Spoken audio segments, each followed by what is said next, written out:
Negative side جو ہے وہ یہ ہے کہ ہمارے اتنے ایونٹس کم ہو گئے تو ہمارے میڈلس کم ہو سکتے ہیں. تو یہ ایک اپروچ جو ہے یہ خراب ہے. ہم کو ایک نئے جوش کے ساتھ جانا چاہیے اور جو پچھلی پرفارمنس میں جہاں کمی لگی اس کو امپروو کرنا چاہیے. لیکن ذیشان صاحب جس طرح سے سائنا نہوال الگ ہوئی ہیں, بیڈمنٹن کی گولڈ میڈلسٹ رہی ہیں پچھلے کامن ویلتھ گیم میں, ان کا بہت ہی کہا جائے کہ انفارچونیٹ طریقے سے باہر ہو جانا یہ ہندوستان کے لیے کتنا نقصان دہ ثابت ہو رہا ہے, کیونکہ ظاہر سی بات ہے وہ ایک ایسی کھلاڑی ہیں جن سے ہم پوری امید کر سکتے ہیں کہ وہ گولڈ لے کر آئیں گے یا میڈل لے کر کے آئیں گے. اس وقت ہندوستانی اسکواڈ میں نہیں ہے. نہیں, یہ بات ظاہر سی بات ہے کہ ان کے نہیں جانے سے بہت فرق پڑ رہا ہے جی. لیکن یہ بھی ایک حقیقت ہے کہ بھائی وہ آپ یہ سوچ کے چلیں کہ بھائی اب سائنا نہیں ہے تو جو باقی جو ہمارے پلیئرز جا رہے ہیں سیکنڈ, ابھی ہمارے خیال سے ٹاپ رینکنگ میں سدھو آ گئی ہے اب جی. تو سدھو ٹاپ رینکنگ میں, تو میرے خیال سے جو سائنا نے لاسٹ جو یہاں 2010 میں ہوا تھا کامن ویلتھ گیمز اس میں اس نے 2 گولڈ لیے تھے اور ایک مکسڈ ایک ٹیم ایونٹ میں اس نے برونز ملے تھے شاید جی. اس کو. تو ہمارے خیال سے سدھو اس جگہ کو وہ پورا کر پائے گی اور یہ سوچ کے چلنا چاہیے کہ کون ہے کون نہیں ہے. اسپورٹس مین کبھی یہ نہیں سوچتا ہے کہ چاہے کسی بھی ایونٹ میں ہو, کوئی یہ نہیں سوچتا ہے کہ وہ نہیں ہے. ہر جو بھی پلیئر جاتا ہے وہ یہ سوچ کے جاتا ہے کہ مجھے ہندوستان کے لیے کچھ کر کے آنا ہے, اور مجھے لگتا ہے کہ اس سے بہت زیادہ فرق نہیں پڑے گا اور بیڈمنٹن ٹیم ہماری کچھ اچھا کر کے آئے گی. اور شباب صاحب میں آپ کو ایک چیز بتاؤں کہ یہ ایونٹ سلیکشن جو ہے تقریباً 2 سال پہلے ہو چکا تھا جی. یہ 2 سال بعد, لیکن پھر کچھ گیمز ایسے ہیں جس میں ہم اپنے کھلاڑی نہیں بھیج پاتے ہیں, رگبی میں ہماری کھلاڑی موجود نہیں, تو کس طرح کی تیاری ہو رہی ہے جب 2 سال پہلے ایونٹ کا سلیکشن ہو جاتا ہے؟ تو دیکھیے یہی چیز اشارہ کر رہی ہے کہ ہم گیم سے پہلے کہہ رہے ہیں کہ ہم تیار, مطلب یہ ایونٹس ہمارے نکال دیے گئے تو ہمارے چانسز کم ہو گئے, لیکن باقی ایونٹس ہم کیا کر رہے تھے. سب سے بڑا سوال یہ ہے, اصل میں اس کی وجہ یہ ہے کہ ہمارے یہاں پالیٹکس کا اتنا زور ہے ڈفرینٹ فیڈریشنز کے اوپر کہ ظاہری بات ہے الیکشن کی وجہ سے اور دوسرے سیاسی سرگرمیوں کی وجہ سے ان کو موقع نہیں ملا ہوا دھیان دینے کا. اب اسپورٹس منسٹر کچھ کہہ رہے ہیں اور ہم آپ پروٹیسٹ کرنے کی بات کر رہے ہیں, ہم فیڈریشنز کو لکھنے کی بات کر رہے ہیں, تو اس سے کوئی حاصل تو ہے نہیں. اس سے شوٹنگ ایک بہت بڑا ہتھیار اگر کہا جائے ہندوستانی کھیل کے لیے. لگاتار اگر اولمپک سے لے کر ہم دیگر کھیلوں میں دیکھیں تو شوٹنگ میں لگاتار میڈلز آ رہے ہیں. 10 ایونٹ جو ہیں اس میں کم کیے گئے ہیں. جیسے آپ نے بتایا کہ وہ بھی میزبان ہوتا ہے اس کو پورا طرح سے اختیار ہوتا ہے کہ کس طرح سے اس کا سلیکشن کرے. جس طرح سے ہندوستان میں اگر ہوتا ہے تو کبڈی کو ضرور شامل کیا جاتا. شوٹنگس کے ایونٹس کم ہونے کا کچھ اثر میڈلز ٹیلی پر ہندوستان کے پڑتا ہوا نظر آ رہا ہے آپ کو؟ نہیں, بے شک 2 چانس رہے گا اس میں. دیکھیے سب سے بڑی چیز کیا کہ یہاں کے وہاں کے ویدر میں فرق ہے. یہ اس طرح کے ایونٹس میں ویدر کا بہت فرق پڑتا ہے تو اس کا اثر پڑ سکتا ہے. لیکن دیکھنا یہ کہ شوٹرز کی تیاری کیسی رہی, پچھلے 1 سال کے دوران انہوں نے کن ٹورنامنٹس میں حصہ لیا اور اس میں وہاں ویدر کیسا تھا. تو یہ سب چیزیں بہت فیکٹر رکھتی ہیں ان چیزوں میں. ذیشان صاحب آپ کھلاڑی ہیں, آپ زیادہ نفسیاتی طریقے سے بات بتا سکتے ہیں کہ جب کسی بھی بڑے ایونٹ کا اعلان ہوتا ہے, ظاہر سی بات ہے کسی کا 2 سال پہلے کسی کا 1.5 سال پہلے ہو جاتا ہے, کھلاڑیوں کی تیاری سائیکولوجیکل طریقے سے یا پھر انفراسٹرکچر کے طریقے سے اگر دیکھا جائے تو وہ کی جاتی ہے.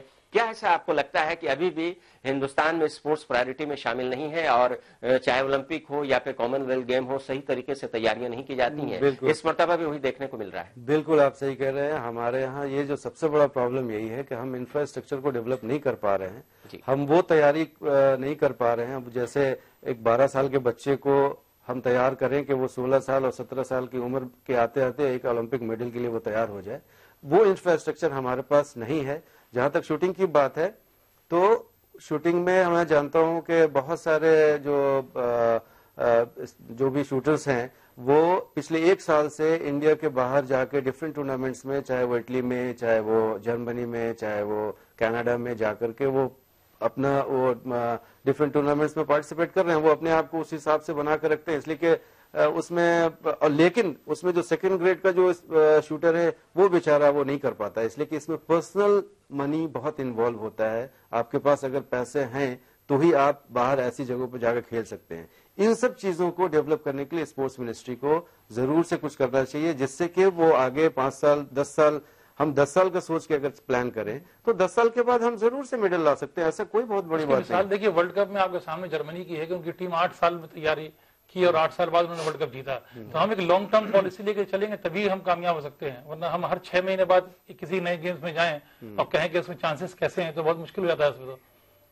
تو بالکل میرے خیال کل ملا کر صورتحال یہ ہے کہ ایونٹس کم ہوئے ہیں، لیکن ہمارے ایکسپرٹ کہہ رہے ہیں کہ تیاری بھی بہت اچھی نہیں ہے، لیکن پھر بھی ہم پر امید ہے کہ کامن ویلتھ گیمز میں ہندوستانی ٹیم کی جو پرفارمنس ہے وہ بہت زیادہ خراب نہیں ہے جس طرح سے اولمپکس وغیرہ میں رہتی ہے. ہم سیکنڈ پوزیشن تھے لاسٹ ٹائم 2010 میں، ہم سیکنڈ پوزیشن پہ، تو ہم امید کرتے ہیں کہ اس طرح کی پوزیشن پھر سے برقرار رہے گی. حالانکہ ماحول کا اثر پڑے گا، میدان کا اثر پڑے گا اور بہت ساری چیزوں کا اثر پڑے گا. فی الحال یہاں پر وقت ایک بریک کا. دونوں مہمان ہمارے ساتھ موجود رہیں گے، بات کریں گے، لوٹیں گے تو بات کریں گے کرکٹ کی، اور کرکٹ میں کس طرح سے متنازع فیصلے ہو رہے ہیں اور بی سی سی آئی اس پر کیوں خاموش ہے، اس پر ہم بات کریں گے. فون لوٹتے ہیں.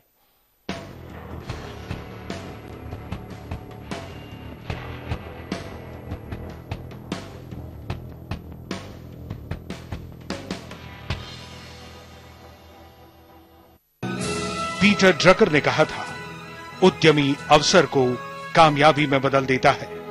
پیٹر ڈرکر کی اسی سوچ کو حقیقت میں بدلنے والے بہار کے ادیمیوں کو سمانت کرے گا دیش کا سب سے بڑا regional M S M E award 31 جولائی کو پٹنہ میں. سمے ادیمی Bihar 2014 presented by techno culture building solution. اب آپ کے گھر کا سپنا بھی ہو سکتا ہے ساکار. ہے نا اپنا Vastu Vihar. Powered by Gujarat gourmet. Gujarat gourmet, a brand leader product. Gromid add vitamin baby oil and soap. Associate sponsor Dr. Zakir Hussain Institution and IIBM Patna. Padho vocational, bano professional. Shera Fitline Gym West. Deewana bana de. Supported by NSIC. Industry partner BSE SME. Print partner Rashtriya Sahara. International telecast partner Almi Samay. A Media 100 initiative.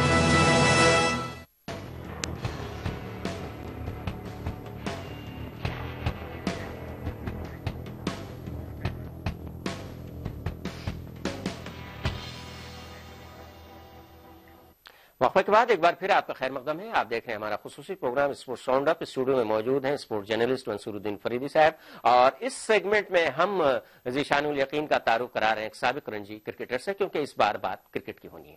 بات cricket کی. ہندوستانی team اس وقت جیسا کہ آپ جانتے ہیں کہ انگلینڈ کے دورے پر ہے، جہاں ٹیسٹ سیریز چل رہی ہے. ٹیسٹ ناٹنگم کا رہا ہو یا پھر لارڈس کا، دونوں جگہ کے وکٹ پر انیون باؤنس دیکھنے کو ملا ہے. لیکن لارڈ ٹیسٹ کے تیسرے دن جس طرح ہندوستان کے ان فارم بیٹسمین اجنکا رہانے کو آؤٹ دیا گیا، اس نے کرکٹ شائقین کے ذہن میں ایک مرتبہ پھر ڈی آر یعنی کہ ڈیسیزن ریویو سسٹم کو لے کر سوال کھڑا کر دیے ہیں. لیکن بی سی سی آئی ہے کہ ٹس سے مس نہیں ہوتی ہے. سب سے تازہ مثال جو لارڈ ٹیسٹ کے تیسرے دن کا ہے، ریئل ٹائم یہ تصویریں دیکھ کر یہ کوئی نہیں کہے گا کہ امپائر بروس آکسفورڈ سے بہت بڑی غلطی ہوئی ہے، لیکن ریپلے سے یہ صاف ہو جاتا ہے کہ اگر اس ٹیسٹ میچ میں ڈی آر ایس نافذ ہوتا تو رہانے کی اننگ 5 رن پر ختم نہیں ہوتی. ایسے ہی فیصلوں سے بچنے کے لیے ڈی آر ایس بہت ضروری ہتھیار ہو جاتا ہے. بی سی سی آئی کی یہ دلیل ہے کہ جب تک ڈی آر ایس سے جڑی تکنیک 100% صحیح نتائج نہیں دے گی، اس کو منظوری نہیں دیں گے. آپ کیا کہتے ہیں؟ آپ کے وقت میں تو بہت زیادہ اس طرح کی تکنیک کا استعمال نہیں ہوتا تھا. ذیشان، ایک کرکٹر کی حیثیت سے آپ کیا سوچ رہے ہیں؟ جس طرح سے رہانے آؤٹ ہوئے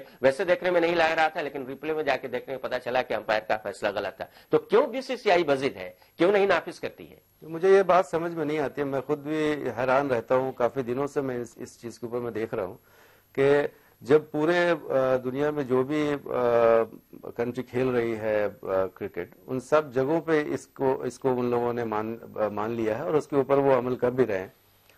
اور ہماری بات یہ سمجھ میں نہیں آتی کہ کیا اتنا فرق ہے ایسوسیشنز میں آپس میں، یا آئی سی سی اور بی سی سی آئی میں اتنا زیادہ فرق ہے کہ آئی سی سی کوئی رول بناتی ہے اس کو بی سی سی آئی نہیں مانیں گے، بی سی سی آئی کوئی رول بناتی ہے تو اس کو کوئی ادر اسٹیٹ نہیں مانے گا.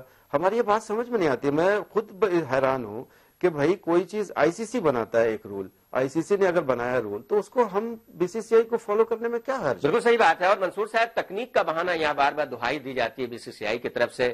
سبھی کھلاڑی حیرت میں ہیں کہ کیوں آخرکار اس طرح کی ضد کیوں ہے، کیوں نہیں اسے اپنایا جا رہا ہے، کیا پریشانی ہے؟ آپ لگاتار اس پر نظر رکھے ہوئے ہیں.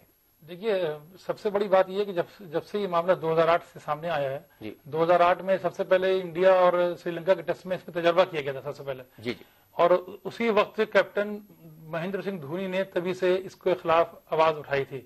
تو میرے خیال میں جب تک دھونی اس کے خلاف ہیں تب تک بی سی سی آئی کچھ نہیں کرے گی، کیونکہ دونوں سرینواسن کے لیول پہ اور دونوں ایک تھے.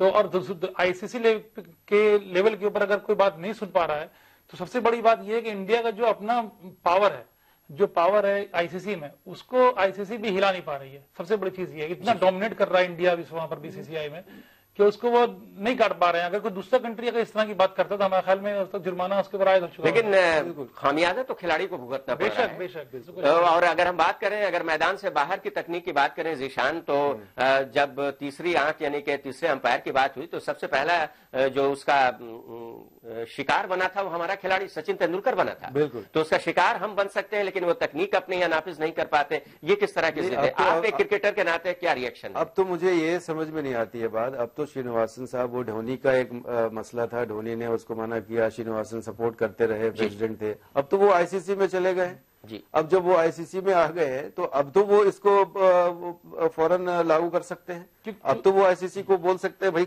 اپنی ان کی طرف سے کہہ سکتے ہیں نہیں بھائی BCCI کو بھی ماننا پڑے گا اس بات کو. لیکن آپ نے اس وکٹ کو دیکھا ہوگا, اجنکا رہانے کی ہم بات کر رہے ہیں لارڈس ٹیسٹ میں, آپ کو کیا لگتا تھا پہلی نظر میں اس فیصلے کو دیکھ کر کے؟ میں تو جب میچ دیکھ رہا تھا, اتفاق سے اس وقت میں میچ دیکھ رہا تھا اس کو, اور مجھے ویری فرسٹ انسٹانس میں لگا تھا, اس لیے کہ دیکھیے جب ہم ٹی وی پہ دیکھتے ہیں میچ تو بہت صاف کلیئر نظر آتا ہے, اور وہ میں یہ نہیں کہہ سکتا کہ امپائر نے بالکل ہی وہ انٹینشنلی ایسا کوئی ڈیسیزن دیا ہے, میں اس کو نہیں مانتا, وہ غلطی ہوتی ہے امپائر سے. لیکن وہ فرسٹ انسٹانس میں ہی لگ گیا تھا کہ آؤٹ نہیں ہے. منصور صاحب, فرسٹ انسٹانس میں لگا تھا کہ آؤٹ نہیں ہے, تو کیا امپائر کو اس طرح کی تکنیک یا اس کے پاس تھی نہیں, یا پھر بار بار ایسا ہوتا ہے کہ جو باہر میں بیٹھے ہوئے امپائر ہیں, ریپلے امپائر, ان سے بھی رابطہ قائم کرنا چاہیے تھا؟ لیکن دیکھیے جب تک اب جب بات آ رہی ہے DRV اس کا, تو آپ دیکھیے جب مسئلہ وہی ہے کہ جب ہم تیاری نہیں ہے کہ یہ ICC نے یہ آپشن دیا تھا ٹیموں کو کہ اگر 2 ٹیمیں ایگری نہیں کر رہی ہیں تو اس کا استعمال نہیں کرے گی, تو جب وہ ایگری نہیں کر رہی ہیں تو وہ امپائر اس میں پہل نہیں کر سکتا ہے. تو کل ملا کر امپائر کے ساتھ بھی مجبوری ہے, امپائر کو بھی مطلب کافی چیزوں سے باندھ رکھا گیا ہے, امپائر آزاد نہیں ہے پورے معاملے میں. یہاں پر بالکل صحیح کہا منصور صاحب نے کہ دونوں ٹیمیں باہمی طور پر جب تک رضامند نہیں ہو اس کا استعمال نہیں کیا جا سکتا. لیکن بہرحال 5 رنوں پر بڑے بوجھل قدموں سے لوٹ کر پویلین لوٹ گئے تھے اجنکا رہانے, اور صورتحال کو بہت زیادہ مختلف ہوتی. بڑی اچھی شروعات انہوں نے کی تھی, ان کا بیک فٹ بہت اچھا تھا, اور اگر دیکھا جائے کہ بیک لیپ بڑی اچھی نظر آ رہی تھی, حالانکہ صرف 5 رن بنا پائے. لیکن ایک نوجوان کرکٹر ہیں, اگر کہا جاتا ہے کسی کرکٹر کے بارے میں کہ ایک مرتبہ اگر اسے انگلی اٹھا دی جاتی اس پر تو دوبارہ واپس نہیں آ سکتا ہے, اور اس کے کیریئر بھی اس سے متاثر ہو سکتا ہے. فی الحال ہمارے پروگرام کا وقت اب ختم ہونا چاہتا ہے, اور ہم شکریہ ادا کریں گے اپنے دونوں ایکسپرٹ کا, منصور الدین فریدی صاحب اور ذیشان الیقین صاحب. اور ناظرین, آپ سے اجازت لینے سے پہلے ہم آپ کو یاد دلا دیں کہ آپ ہمارے چینل کو انٹرنیٹ پر بھی دیکھ سکتے ہیں. اس کے لیے آپ لاگ آن کریں گے ہماری ویب سائٹ www.samaylive.com. تو اسپورٹس راؤنڈ اپ سے شباب انور کو دیجیے اجازت, لیکن آپ دیکھتے رہیے 24 گھنٹے کا اردو نیوز چینل عالمی سمے.